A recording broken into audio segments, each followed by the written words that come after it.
What's up, guys? Hey, it's Brian, and I just got something awesome in the mail. This is the BONDIC pen. This is a resin that's curable by UV, thus the black tube.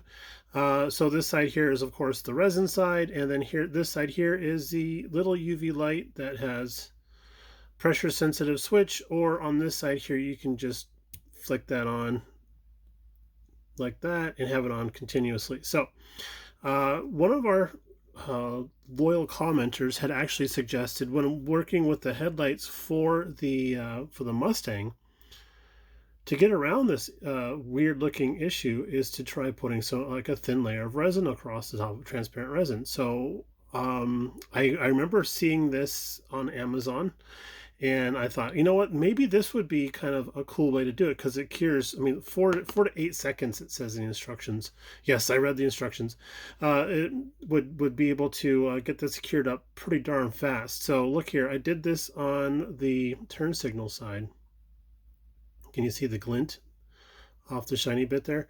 I did a little bit, had a little bit, I messed up a little bit right here. I have to add just a little bit to the bottom of that there, but I like that. I really like how that looks. It looks like a lens. So I'm going to try doing the rest of this.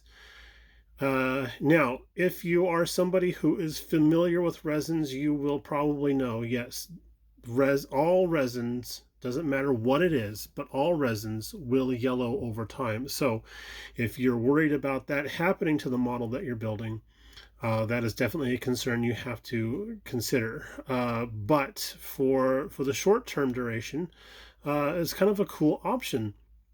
And I'm going to try doing this on camera here. I'm going to pop that off. That makes a great sound.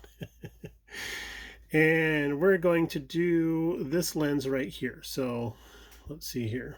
Just gently squeeze it on. It's getting a little thick. That's all right. La la la la la la la.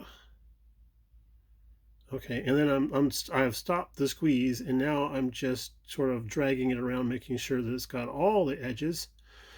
And hopefully this doesn't blind anybody. I apologize.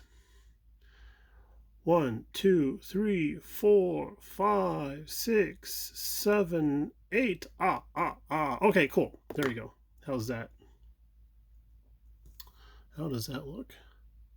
It's got a little bit of a yellow tint to it. That's interesting. So, let's see. Is it dry? Yeah, it's dry to the touch. Cool. So yeah, so it will have a little bit of a yellowish tint to it. But hey, you know what? This is a car from 1988. It probably would have yellow lenses anyway. So definitely an option if you're looking for doing something like that. But yeah, it looks like it's probably because it's on a reflective background that it like double cooked it, perhaps. I'm not sure, you know, the first time we've ever tried this, but it looks okay over here on the amber side. So, you know, maybe if we had painted this white in the background, I don't know.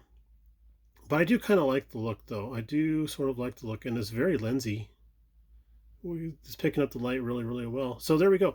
I'll have a link down below in the description so that you can go to the Amazon, because that river has everything. And you can check this out for yourself. I think this whole thing here was like $10. $10. And it comes with this sweet ass, excuse my language, carrying case. I mean, like, could you imagine, you know, you're out doing stuff and somebody breaks like their glasses or whatever, you're like, oh, I can fix that with ta-da. You know, of course, you're not going to be doing this outside, because as soon as you squirt this out in the sunlight with the UV, you're pretty much done. But there we go. All right, cool. I'm rambling, but I'll just say this now, that I'm a fan of that jazz. So there we go. All right, y'all, take it easy, and we'll talk to you a little bit later on. Bye now.